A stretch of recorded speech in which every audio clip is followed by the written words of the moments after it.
News 2 at 10. There's a big to-do about what to do about vaccinations. Despite countless studies disproving the link between vaccines and autism, parents still don't want their kids to get shots. News 2's Alexa Vogue looks into this hotly debated controversy. Her story is new at 10. It's a boy. I have a son. Meet Liam Reynolds. He's on the honor roll, works part-time, and just attended his first prom. He's just a sweet soul. Everyone loves Liam. He's just a great young man now. Liam's dad says his son is a blessing, but also says he's not the same kid he was when he first came into this world. It's a boy. I have a son. He was not born autistic. Before he got his MMR shot at about 17 months, which was in the summer of 1997, he had a vocabulary of over 75 words. Doggy, fishy, mommy, daddy, all that went away. And we're talking about the deterioration in language within less than a week of his MMR shot. Hey, Liam, you're all standing up. When you are told by the director of the preschool that on a Friday evening, when you're picking up your child, that he's either deaf or autistic, it's a long weekend. Aiden and Shelly Reynolds are just two of many parents who are convinced vaccinations cause their child to develop autism spectrum disorder, or ASD. We knew something was wrong. And the more we researched, the more certain we became that the vaccines caused him to become autistic. The Centers for Disease Control reports 1 in 68 children in this country have some form of autism.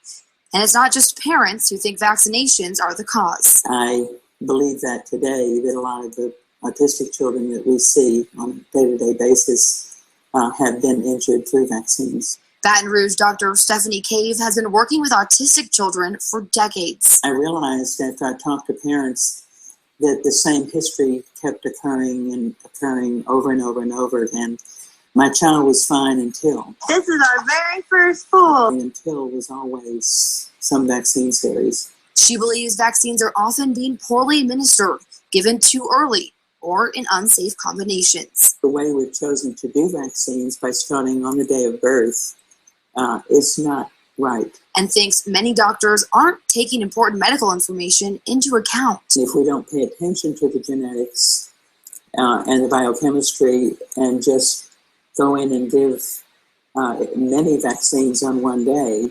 I think it's a mistake, and I think that the children suffer and the families suffer. But other doctors scoff at these claims and offer study after study that show no connection between vaccinations and autism. They have had so many studies that have come out refuting any of the original studies that made any type of links to autism. Instead, health officials say the actual danger is the parents who choose not to vaccinate. If you talk to any scientist, any physician, they will tell you the risk of not immunizing your child is much greater. Doctors say if more parents refuse vaccines, we'll start to see massive outbreaks of the very viruses we have worked for decades to prevent. We kind of become complacent, I think, sometimes when we don't see an illness for a long time. Vaccines have been one of the biggest advancements in medical science and research over the past several decades. They've saved hundreds of thousands of lives. So vaccinating children, as they're recommended, is the best way to protect children from diseases that can absolutely kill children. A recent measles outbreak that started in California pushed legislators in the Golden State to pass a bill that forces mandatory vaccination. Personal choice with community consequences. Stripping away the option from parents. Reynolds calls it unjust.